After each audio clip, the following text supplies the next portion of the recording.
Loto Faizo omutuuze w'ejjinja Kalolio ekisonga akulira ku lusozi lwa Jjinja Mawuuno agamba nti omulimu gw'okukuba bbulooka sente gwetaagisa entandikwa ya mirundi 2 okuli amaanyi ne ssente naye nga bw'oba olina ekimu ku byo toyinza kulemererwa kutandika. Atutegeezezza nti yatandika talina wadde 10 nga yamala kukaanya ne nannyini ttaka gwe yasasula oluvannyuma lw'okwokya tanduli ye yasooka.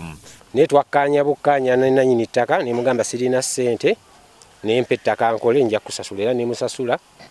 Era nizijja omwaka ogwasooka nimba nga neekubira nze kabbulooka nze asomba amazzi nze atema ettaka mpaka bunazo yokya tanula esooka nimba nga ntandise okufunayo ssente ez'okugula ku mazzi naye ng'emirimu egisigadde njekolera olw'okuba akasente kano.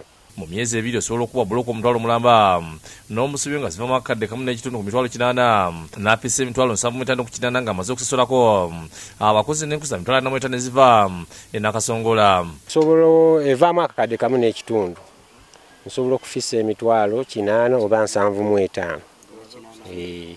Kale kye kisinza okulemesa abavubuka olw'okuba nti obusente obwo naye nga bw'oba okyali mulamu ng'olina amaanyi osobola okutandikisa amaanyi go Katonda ge yakuwa omuyambi n'ajja buzzi. Bbulooka zeetaaga okukuba omutindo gwazo okusobola okuzagazisa bakasitoma nga wano olwo twatulaze engeri gye bakikolamu. Gavumenti mutuwamba naye enkwakyo ze tulya. Mu myaka 4 tujja amaze mu bbulooka agamba nti kati yafuuka boosi nga tyakozesa abaana. Kati ssaawa ya leero guno omwaka ogwokuna sikyakwata mu ttaka tulina abaana be tugenda tuyigiriza abavubuka nga tubabuulya nga bajja bakola. Tuli mu mbeera mbi nnyo.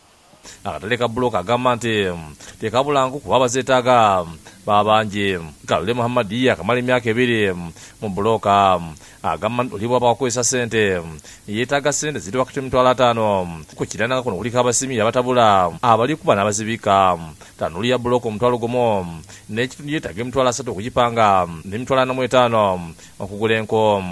Nobala nti abaana nyiza ofuna abaana ba 10 abaana nkwatamu wenfuna abaana nga 10 mbalina okubeerawo n'emitwalo 3 agagipanga ogateeka 3 ogateekao n'emitwalo 6 ez'okwokya. Bbulooka nga Zido n'agamba nti bakayongereze ne basinga okuleeta bakasitoma. Atulaze ensasanye ye ku tanuli ya bbulooka ey'omutwalo nga apisaako emitwalo 85 ku 9.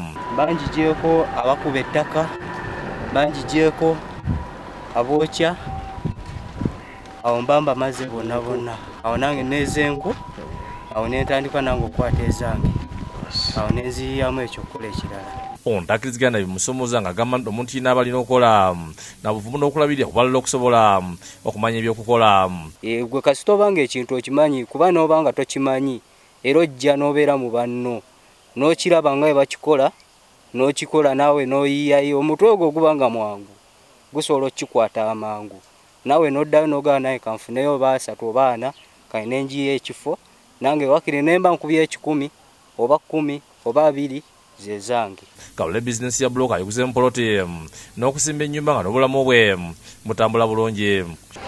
Wadde ndi rasita naye njagala tukole kifuba ddembe guno mwaka gwe tuyingiramu mubi tulina okubeera n'obuvunaanyizibwa ate olina okwejjako omukugu oguba kutawanya gwonna gwonna. Kyali FCE Bunya yakusakidde Green ku Lwabukedde TV agafuna.